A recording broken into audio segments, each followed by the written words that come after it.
So welcome everyone to the Mastermind Book Club. Tonight we review the book called Rejection Proof How I Beat Fear and Became Invincible Through 100 Days of Rejection by Jia Jiang. It's a wild book. It's a very, very important lesson that should be a prerequisite in the school system. Rejection. Who doesn't face rejection? We all do. You know, the Mastermind Book Club, just before going into the discussion of this book, we just talked about our businesses, our contractual employment, the opportunities that we have, the possibility of not continuing, the possibility of expansion, the possibility of moving on, moving forward. So rejection can present itself in a few different ways, all right? But what happens when you are face to face with rejection? What do you do? What do people do?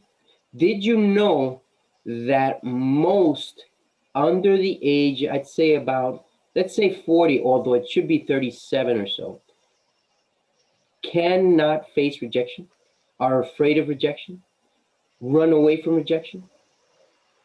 Rejection is a prerequisite in life in order to be able to find a better solution to whatever it is you're going through, a better opportunity, a better business, a better life. So in order for us to succeed in life, rejection is a big part. As I went through this book and I heard a lot of what Jia Jiang said, it is amazing that on YouTube and on his own, hold on 1 second here, let me just mute this. Whoops. There we go. So it is amazing that on Jia Jiang's website, on YouTube as well, Jia Jiang, if you search for him, you'll find it. The 100 rejections project that he did, the videos are there. It's a reality. The videos of each and every time he went in to ask, for example, at what's the name of that donut place? Not Dunkin' Donuts, the other one. I forgot what the name of it is. Krispy Kreme. Krispy Kreme, yes. He asked them to do the U.S. Olympic symbol, and this person liked the idea and did it for him, something that they're not accustomed to doing, but it was very easy. But most people will say no. He expected no, and to his amazement, this employee and manager said yes, they would do it. And you know what? Krispy Kreme got publicity out of it, and Jia Jiang got publicity out of it. A lot of people have seen that video. I don't remember how many, but it's not a long video. Most of his videos are very short, I think 4 to 8 minutes. Some of them go 30 minutes to an hour, but there's a lesson in every one of his rejections. And I recommend you to go over some of them. You know, if you have nothing to do, you'll learn a lot, just like I did as I listened to these. Now, before we have anyone comment on this book, I just wanted to give you these like 10 items that Jia Jiang wants us to take away from this book. Number 1, rejection is human. Don't think that you are the only one who is getting rejected. I've been rejected. Actually, I was fired from a job, but it was my fault. However, opportunities opened up after that. I got a, 25% raise within 30 days of where I was working at. So I would say that that's a blessing in disguise to straighten me out, to give me a better opportunity. Rejection is opinion based. right? People will say no immediately to whatever you're offering. However, I want to be clear. Most of us, all right, when it comes to rejection, when we're asked, hey, can you help me out with this? Hey, can you lend me some money? Usually we say yes. And we need to be able to balance that yes out with rejecting what people want. Why? Well, for example, let's say you won the lotto. Let's say you won $60 million. Now, I'm going to call Charles up and say, Charles, hey, this is your good friend, Dave. Whatever you can give me, I'd appreciate it. Right? That's going to happen from every which angle you can imagine. So you've got to be able to do one of two things. Number one, get into rejecting people. And I'm not saying just family members. You've got to be able to become comfortable with saying no yourself. Rejection is opinion based, all right? So when you're in front having to make that decision, are you always going to say yes to everything that comes your way? Charles, you're going to give me $1 million from that 60 million you won in the lotto? See, Charles, I just No. got a little nervous. You see, he said no. So let's move on. Rejection has a number. What does this mean? You're not going to be rejected 100% of the time. You might get rejected 3, 4, 10 times. But believe it or not, that the more you hang in there, the more of an opportunity you're going to have in whatever it is you're doing, if you like it as well. In reference to rejection, retreat and don't run away. Most people will run away from rejection. They'll be like, well, they don't want me to work there, so I don't know how I'm going to look for a job. There's plenty of opportunities. It's not just that first place that you apply to that you need to work there. Maybe there's something better coming your way. All right? Collaborate and don't contend. Right? What does this mean? Well, some of us like to give up easily, like to say, okay, that's it. You don't want me here? I'm going. Well, have you thought about saying, is there any way that I can provide some type of service where you can consider me for employment in the future? Look for ways if that is really what you want. Always look for an option. Don't take no as the final answer always, all right? Switch up. Don't give up. What does that mean? Meaning that most of us will give up once we hear the no. Find another way to make a person laugh. Go out of your way to let them know that you're positive, that you're friendly, that you're communicative, and that you mean business. Because if you're not a business person, how are you going to be able to get an opportunity, right? Present different ideas. Sometimes we think we know the ultimate idea, but did you know that you have more than one possible good idea in your brain? You just got to search for it from beforehand. Being prepared is very important in reference to rejection. Who we are is good enough to be ourselves. Sometimes we're not complacent with who we are, right? I know that each and every one of you has opportunities, right? Are you complacent with the opportunities that have been presented with you? Only through gratitude and complacency will you be able to expand on whatever it is that you're doing. Rejection is not a final disappointment, right? Rejection is not a final disappointment. Always remember, if you have a loss, go out and celebrate. Hey, it could have been worse, right? It could have always been worse, and you survived it, whatever it is. If you got a no, did you ever think of asking why you got a no? Most people don't. Most people will take a no for what it is. No, and move on.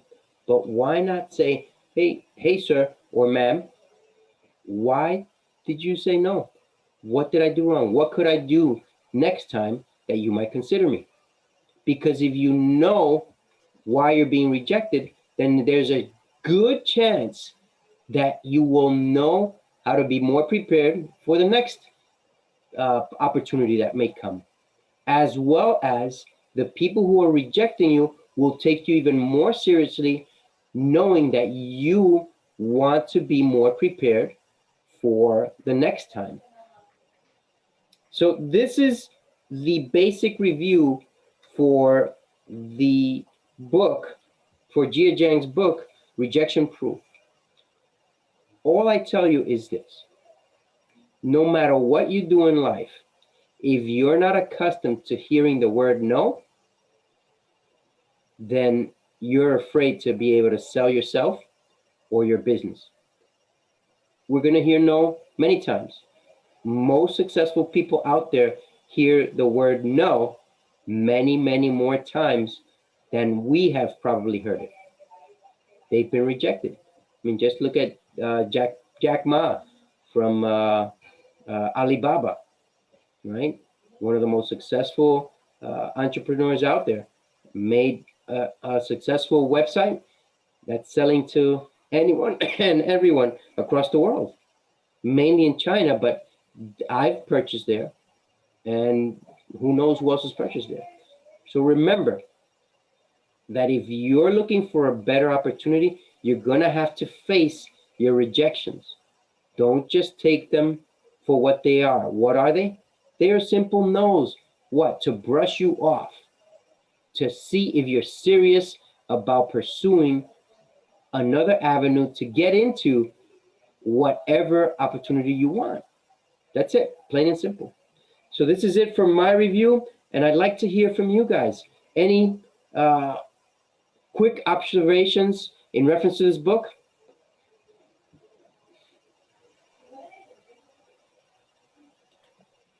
I think one thing, David, the first, go ahead. but okay, I was going to say that I really appreciated the way the gentleman he got out of his comfort zone. He got out of his own way. You know, being from China, he learned coding, and the coding got him to America as a a foreign exchange student. And you know, he got comfortable at one point, and then at another point, he just said, "Okay, I'm good where I am, and where I am is good. You know, I could just stay here." But something deep inside wanted him to do more, and he had ideas and dreams and passions, such as the invention that he had. But he put it on the shelf. You know, like who ever think of having shoes with skates on them was the invention, if I remember right. Correct. And later on, it came out and made so much money, and he was like, "Wow, that was my idea." And he kept on. He was very successful. It wasn't until his wife was about to have the baby that he really was in a defunct, when he should have been like on top of the world. And the wife said, "Okay." She believed in him, so she said, "Well, I'll give you 6 months to become an entrepreneur and to pursue your dream." And he had all the skills within him, but he couldn't reface the rejection. So he put himself through these tests, and it became the 100 and what is it 100 Rejection. 100 ways to get rejected. And Yeah. I like the one where he went to the guy's house and said, "Well, listen, you know, I know it's the middle of almost the end of the football game, but I want to use your backyard to play soccer, and I want you to videotape me." And the guy actually said yes in the middle of a playoff game. I was like, wow, that's kind of hard to believe, but Did you see you the know, video? Did you see the video? no, I I was saw it. listening earlier. I'm gonna go check out some of the videos when we're I done. I saw the video.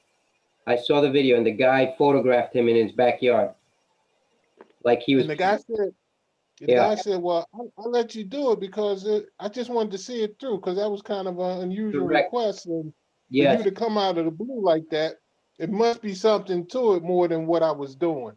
Correct. And Correct. Correct. That's right. Yes. So, Charles, you're right. Thank you. you're Um, welcome. thank you. That is very powerful information. Thank you. Anyone else? Reggie, you want to talk? And then You always allow someone else to go ahead of you. You could go. Right? I can, okay. I learned for this book about motivation, self-improvement, worthiness, and character building. And then I recognize that rejection can be good and bad for you. And they always say it doesn't kill you, make you just stronger. Yes. It's And I think this is very powerful for me. very, very powerful. Yeah, And I highly suggest, if you're interested in learning more about rejection, just go through some of his videos. Jia I Jiang will. I on will. YouTube, or you can go to his website. I don't remember the name of the website. I think it's Rejection Proof, maybe. I don't remember. Sorry. But I mean, if you look up, search up Jia Jiang, you'll find his website as well, Yes, I because they're will. listed in order in the website and in YouTube. So thank you, Martha. Welcome. Rich. I'll say one thing I was thinking of initially with this book and right off the bat was that quote around failing forward. The idea that when you fail, you just keep going forward, so that you don't allow yourself to be stuck in the situation. But okay, you fail, so what? A lot of people do talk about the failure as the actual thing that gets them to the success. So it's really about how much can you fail. Like Watson, who created IBM, Yes. about this whole thing of like failing, like, about failing often, Yeah. often, just constantly failing in order so that you can have that success. So that's pretty much what the supposed grades or the persons out here who are successes often talk about. How often do you fail? And it's kind of crazy because the thing about it, like when we're young, failing is if you haven't been tainted in terms of what you've been taught, then you're gonna fail, and you fail okay. Like getting starting out as a young child and learning how to walk, you fail. You try to walk, you fall down, you get up, you fall down, but it's until somebody puts stuff in your head that you start to feel like self-conscious about it. I don't want to be looked at as someone who can't do something. I don't want to be put in the limelight that way. I'd rather be success. So you don't try things. And they said failure is or failing is one of those like top things that people are afraid of in life, along with like public speaking and ahead of certain things, like maybe even death is like failing, which is crazy because it's like you're going to fail regardless. There's no way. I talk about this concept of like a perfect life, and people use the word, like they say, well, I'm not perfect. And that statement is so silly. It's like, of course you're not perfect, because that means you do everything perfectly. You're never going to mess up. You're never going to like blunder or whatever. That's just not possible. But you can be perfect. You can be perfectly imperfect, right? And that you're going to make these mistakes. And the idea is that if you really want to accomplish something, you're probably going to want to make those mistakes. So you're going to want to try different things, learn different things, even when you don't know the answers, whatever, ask questions that people may say are dumb questions, whatever, that maybe you may be looked at as like, oh, how come he doesn't know that, whatever. But a lot of us don't really go that far because of whatever we've been taught along the way that keeps us stopped in our tracks, that stops us from actually attempting things because we're worrying about what everyone else does. And the truth of it is, like, it doesn't really matter, what everyone else does, because a lot of people may be in the same boat.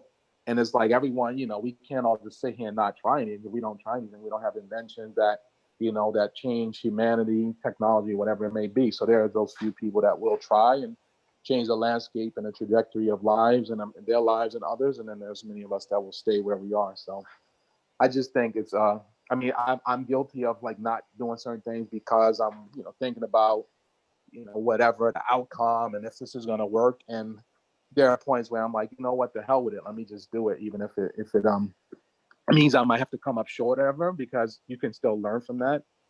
And so, the only way you're going to get from point A to point B, sometimes even when you do the best preparation, you still mess up. So, and it's okay. But as long as you don't blunder too bad where you cause the demise of yourself and others, that's par for the course. Is going through the motions of like learning these things or whatever and messing up, and then you keep going until you get better, until you have success. And there's another thing about, like with a lot of things, the first time you do it is probably the worst you ever do it, right? After that, you probably get better. So it's like the first time could be the worst ever. If you're trying something new, it's like, hey, I've never done this before. Let me attempt riding a bike. Let me try. Like I got this car sitting in front of my house. I need to get out there, and it's a stick shift car that I picked up a few months ago. I haven't driven it yet because I don't know how to drive stick. And I looked on YouTube, and I'm like, all right, I got this. But I still haven't gone out there. And I'm like, I thought I would just go out the first day, but so I'm being silly. But it's like the first day I do it, okay, so I'm going to stall on this car. I'm going to mess up. I'm going to whatever, but eventually I'm going to get it. So I just got to get past that and just go out and do it. Got it. Thank you, Reg. Thank you. Appreciate that. Anyone else? Going once. Going twice. All right. I want to leave you with, whoops. Oh. Who? You can't fail if you go live on the island. It's okay. Or maybe you can, but it's fine. It's a good failure. So I want to leave you with one thing that Reggie and I are thinking about simultaneously. So thank you, Reggie, for that.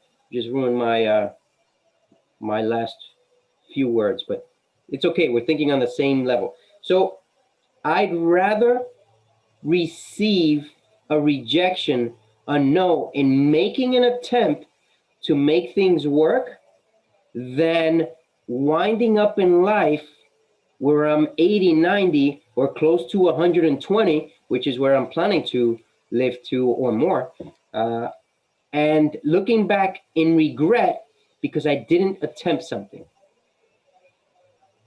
So I know Reggie said this, but I already had thought about saying this, but Reg, you beat me to the punchline. So, the reality is that sometimes we let things go by without even making an attempt. All right. Now, in this group, I'd say that one of the biggest decisions that has to be made is Gina. And I believe that Gina has to give herself some time in order to try things out, because if she doesn't, she might live with regret. It might not work out, but at least you made the attempt, even if it's one day, 1 week, a month, 2 months, I don't know, but you've got to find a way to attempt it and see if it's right for you. Because if you don't, then you live with that other word, regret instead of rejection. Yeah, I think that's great, David. I am planning on, taking a look and go and put my feet in the water and feel it out. But I don't I don't want to feel forced that I have to make a decision. Correct. I'm going to check it out to see if it feels right for me. It should feel right for you. Yeah. And I would say that the most important thing is attempt to make some business calls, maybe interviews. I don't know. There's got to be some type of opportunity down there that is possibly a fit for you. And the only way you're going to find this out is, getting ready for some type of interview or commitment to some type of business. I don't know. Or creating something new. So yeah, I rather I'm thinking in that process of creating something, but I guess I need to look around to see what that could be like as well. yeah. So what's good is you have good like there are many people who wish, well, we do. I mean, they do have these options. They don't know. We don't often know, but you actually readily have available to you this type of an option, on your plate. So it's a good situation to be in. So other people would crave to be in that same position, right? But so it's good. Not to make a comparison, because we don't know what people do to get to where they are. And even as you have this opportunity, it's still something that for you is sort of, it doesn't feel so comfortable yet. It's like, even as it's like you could be going to quote unquote live in paradise, for you it's sort of like, well, I don't know that that's my paradise. Where someone else is like, I'll jump at the opportunity to live in St. Croix on the beach, right? So, but that's what it's like, seeing what's best for you, and you have that opportunity, so you can make that decision for yourself. Yes, you're right. That's right. Thank you. All right. So this is it for our review for tonight. Next week, we have a book that's going to take 2 weeks to listen to. However, it's something that just came out of left field, and I've been asking myself for the last several hours, is this the book that we need to go through? And here it is. I'm going to give you the title, and I'm going to put it in the post of our group and website tomorrow. But the book, the name of the book is called The Celestine Prophecy. The Celestine Prophecy. Have any of you heard of it? Yeah. I have.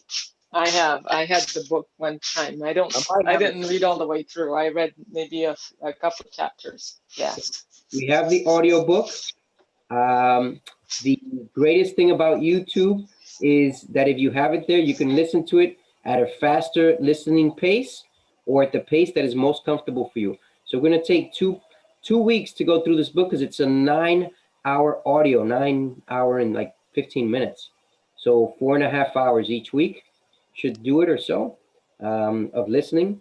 And I think that's pretty good for any of us. All right. So thank you all. Have a great evening. And whatever it is that you're working on, remember, just go for it. And don't let anyone tell you what's right or wrong. You know, thank you, Gina, for sharing, because we each go through what Gina said on a regular basis. Sometimes we don't even assimilate it, right? You know, sometimes we're told you can't do that, or you should come here and forget about everything else. Well, how about asking, how do you feel about doing this? How do you feel about coming here?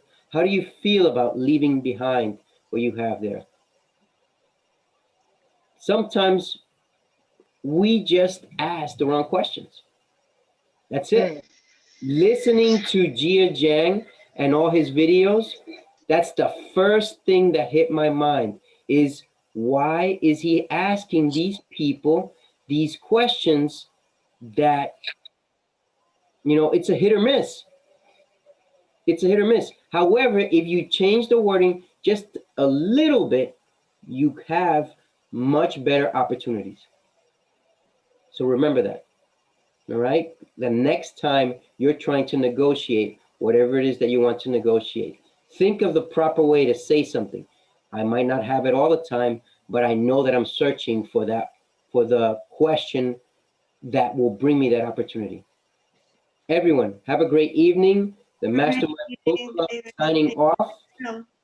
Sorry? Okay, everybody. Good luck, Gina. Good night, everyone. Have a great evening. Thank you.